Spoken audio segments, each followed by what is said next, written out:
जय हिंद साथियों।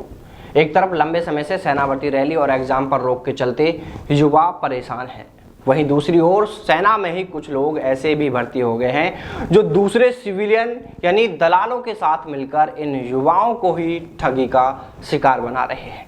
ये लोग जो खुद का जमीर तो बेच ही चुके हैं, लेकिन वो इस बारे में भी जरा नहीं सोचते कि उनकी इस हरकत से पूरे ऑर्गेनाइजेशन पर धब्बा लगता है, पूरी आर्मी पर कहीं ना कहीं सवाल खड़े होते हैं। लेकिन सेना भर्ती में अपनाई जा रही जीरो टॉलरेंस नीति के चलते ऐसे दलाल और सैनिक सेना की कार्रवाई से बच नहीं पाते। वो लाख कोशिश करते हैं, लेकिन कहीं ना कहीं जाकर उनकी यह करतूत पकड़ी ही जाती है और फिर उनको उनके किए की सजा भी दी जाती है।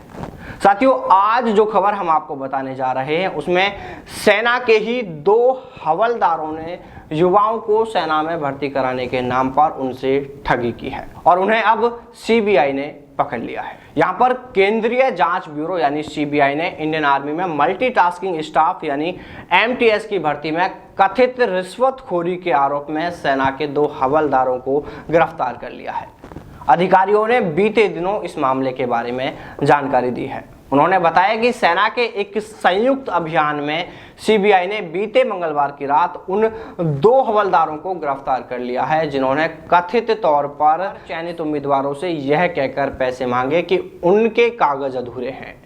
देखिए साथियों, यहाँ पर ठगी का एक नया ही मामला सामने आया है, क्योंकि काफी दिनों से सेना भर्ती रैली और एग्जाम पर रोक है।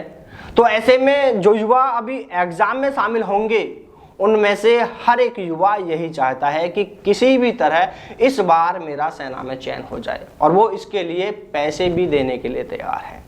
और फिर युवाओं की इसी सोच का फायदा उठाने में लगे हैं ये दलाल और सेना में ही भर्ती हुए कुछ ऐसे जवान। देखिए, इस खबर में सीबीआई के अधिकारियों ने आगे यह भी बताया है कि इन हवलदारों पर यह भी आरोप लगे हैं कि ऑर्डिनेंस डिपो में तैनात आरोपित एमटीएस के लिए चयनित उम्मीदवारों को फोन पर धमकी देते थे कि उनके कागजात अधूरे होने पर उनकी नियुक्तियां रद्द कर दी जाएंगी। अधिकारियों ने बताया कि वो इसी तरह से सेना में चयनित युवाओं को नियुक्ति पत्र भेजने का वादा कर उनसे लाखों की वसूली करते थे। आपको यह भी बताना चाहेंगे कि यह जो कार्रवाई अभी की गई है यह पुणे में सेना की दक्षिणी कमान को एक गुप्त सूचना मिलने के बाद हुई है। सीबीआई के प्रवक्ता आरसी जोशी ने कहा कि इस मामले में आरोप तो यह भी लगे हैं कि जल्द से जल्द औपचारिकताओं में शामिल होने के बहाने आरोपित ने शिकायतकर्ता का मूल लेटर ले लिया, यानी शिकायतकर्ता का मूल कॉल लेटर ले लिया और 2,50,000 रुपए की रिश्वत की डिमांड की। 50,000 रुपए प्रारंभिक राशि स्वीकार करने के लिए वह राजी भी हो गया। उन्होंने कहा कि यह भी आरोप इन हवलदारों पर लगा था कि शिकायतकर्ता द्वारा एक आरोपित के खाते में 30,000 रुपये ऑनलाइन ट्रांसफर किए गए हैं। इसके बाद दोनों आरोपित कथित रूप से 20,000 रुपये जो बचे थे 50,000 की राशि में से उसे स्वीकार करने के लिए आए। सीबीआई ने जाल बिछाकर उसी वक्त राशि की मांग व स्वीकार करते हुए आरोपितों को भी गिरफ्तार कर लिया। अधिकारियों ने कहा कि भ्रष्ट आचरण के लिए जीरो टॉलरेंस की नीति जो सेना में जारी है उसे यूं ही बरकरार रखते हुए सीबीआई के साथ निचले स्तर के कर्मचारियों द्वारा संभावित कदाचार की संयुक्त जांच अब सेना ने शुरू कर दी है।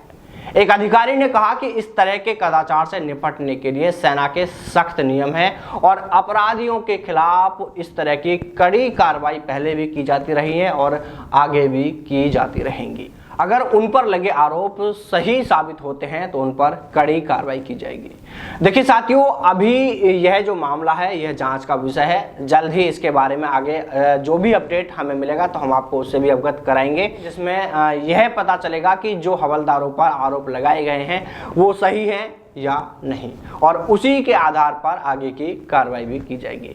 लेकिन आप सभी से हम एक बार फिर यही कहना चाहेंगे कि आप भूल कर भी किसी दलाल के चक्कर में मत आ जाना, फिर चाहे वो खुद को सेना में अधिकारी या जवान बताए या वो खुद सेना में जवान या अधिकारी ही क्यों ना हो, क्योंकि हम आपको बार बार कह चुके हैं कि सेना में भर्ती आप सिर्फ और सिर्फ अपनी मेहनत, अपनी काबिलियत के दम पर ही हो सकते हैं। ये दलाल सिर्फ और सिर्फ आपसे ठगी कर सकते हैं, इसलिए इन दलालों से दूर ही रहें। तो चलिए साथियों, फिर मुलाकात करते हैं आपसे सेना भर्ती से जुड़ी किसी नई अपडेट के साथ। तब तक सावधान रहें, दलालों से दूर रहें, अपना और अपनों का ख्याल रखें।